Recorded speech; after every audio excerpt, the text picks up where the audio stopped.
ধীরে ধীরে গৌরব অনুভব করতে থাকলেন এই প্যারানর্মাল জগৎটা এতই বড়, এতই বিস্তৃত যে তিনি একা হাতে সবটা সামলাতে পারবেন না। তাই 2009 সালে তিনি প্রতিষ্ঠা করলেন ইন্ডিয়ান প্যারানর্মাল সোসাইটি বা আইপিএস, যে দলটি শুধু ভূত হন্টের জন্য নয় বরং বিজ্ঞান ও প্রযুক্তি দিয়ে অদ্ভুত ঘটনাগুলোর রেকর্ড করার জন্য কাজ করত।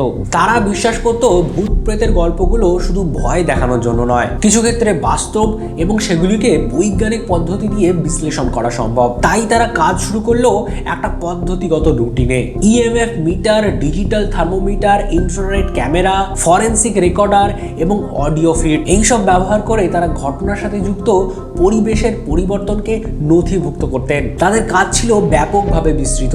ভারতের বিভিন্ন প্রান্তে যেখানে প্যারানর্মাল অ্যাক্টিভিটির কথা শোনা গেছে সেখানে পৌঁছে গিয়ে তদন্ত করাই ছিল তাদের কাজ। 6000-এরও বেশি কেসে তারা তদন্ত করেছে, যা একদিকে ছিল বিস্ময়কর, অন্যদিকে ছিল বেশ বিপজ্জনক।